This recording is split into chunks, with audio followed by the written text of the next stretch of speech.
لكل حبايبي اللي سألوني عن البط ده، بط رمضان اهوت يا جماعة، ما شاء الله تبارك الله. دول تربيتين بط، يعني دفعتين بط طالعين من بطتين اتنين. كان الفرق في العمر بينهم 14 يوم.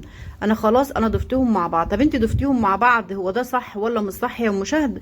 هنعرف كل حاجة وكل التفاصيل والاكل بتاعهم والسقوة اللي ضفناها لهم النهاردة.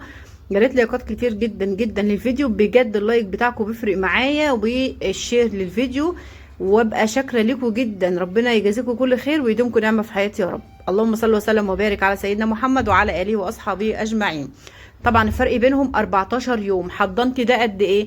حضنت البط الصغير لحد مثلا عمر 23 يوم، لحد 23 يوم او 24 يوم لوحده. يعني ما يكونش طالع عندي بط، انا عندي بط عمر اسبوع او 10 ايام او اسبوعين وراح اضيفه معاه، البط الاكبر هيدوس على الصغير يموته. دي حاجة. الحاجة التانية، على طول كل ما تبص لهم وكل ما تشوفيهم هتحس ان هما مرضانين وتعبانين. ليه؟ لان البطة الكبيرة بتفوق وبتكبر، والصغيرة هيبقى متهيألك ان هي ما بتكبرش وما بتضعفش ومش واخدة حقها، لانها يعني العين لما بتشوف دي بطة هزيلة وصغيرة والبطة التانية اكبر، فبجد هتلاحظي فرق كبير جدا جدا. فالافضل، طب الافضل ايه يا مشاهد؟ هو الافضل يا جماعة ان احنا نضيفهم مع بعض.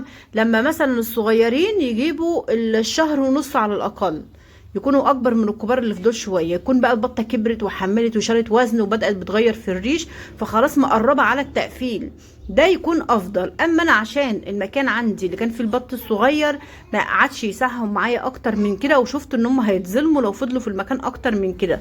والبطه لو اتظلمت مش هتكبر معاكي، هتقرمد. حتى لو هي سلالتها كويسه، والله والله بتقرمد وبتصغر كده وما بتكبرش، علشان بس نكون عارفين. فكان لازم اوسع المكان، كانش قدامي حل تاني غير ان اضيفهم مع بعض.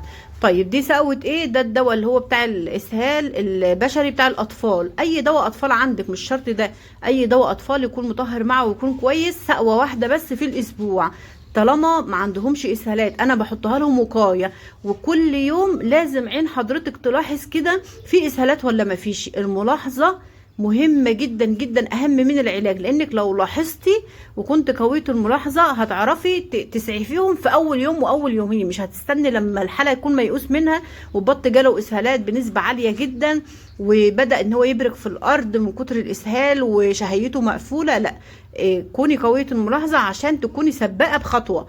هنا زي ما احنا شايفين انا حاطه لهم الدواء ده سقوه غطى على لتر لمده 3 ايام. طيب لو بالفعل في اسهالات كتير، حضرتك هتحط لهم الغطا الدواء ده لمده 3 ايام ورا بعض عشان يجيب نتيجه فعاله. ده بالنسبه للدواء.